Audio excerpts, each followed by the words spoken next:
ଆପଣଙ୍କର ଲକ୍ଷେ 1,344 ଘର ସାଂକ୍ସନ୍ ହେଲା, 4,000 ଘର କମ୍ପ୍ଲିଟ୍ ହେଲା। ସେଥିରେ ସରକାର ଗୋଟେ ବ୍ୟବସ୍ଥା କରିଛନ୍ତି, ଯିଏ 4 ମାସ ଭିତରେ ଘର କମ୍ପ୍ଲିଟ୍ କରିବ ତାକୁ ଇନସେଣ୍ଟିଭ୍ ଦିଆଯିବ 20,000 ଟଙ୍କା, ଯିଏ 6 ମାସ ଭିତରେ କରିବ 10,000 ଟଙ୍କା। ତାହେଲେ ସରକାରଙ୍କ ଏଇ ଅଫର୍କୁ ଲୋକ ଗ୍ରହଣ କାହିଁ କରୁନାହାନ୍ତି?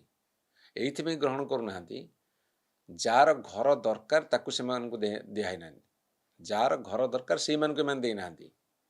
ତାଙ୍କ ଦଳର ଯେଉଁମାନେ ସଦସ୍ୟ ତାଙ୍କୁ ଦେଇଛନ୍ତି, ଯେହେତୁ ସେଇ ସଦସ୍ୟମାନଙ୍କର ହୁଏତ ଘର ଥାଇପାରେ, ଆଉ ଘର ଆବଶ୍ୟକତା ନ ହେଇଥାଇପାରେ, ତେଣୁ କରୁନଥାଇପାରନ୍ତି।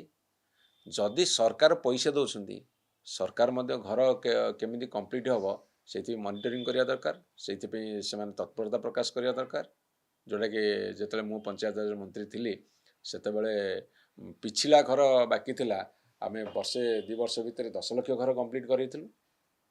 ଏଇ ଯେଉଁ 20,000 ଟଙ୍କା 10,000 ଟଙ୍କା ସେତେବେଳେ ଆମେ ଇଣ୍ଟ୍ରୋଡ୍ୟୁସ୍ କରିଥିଲୁ।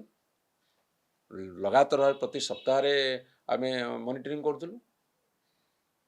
ଇଏ କହୁଛନ୍ତି ଲୋକ କରୁନାହାନ୍ତି, ଆମେ କହିବୁ ସରକାର କରୁନାହାନ୍ତି।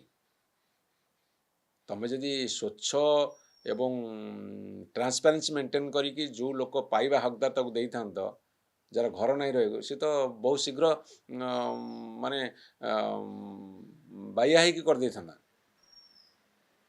ଏମାନେ ଭୁଲ କରିଛନ୍ତି।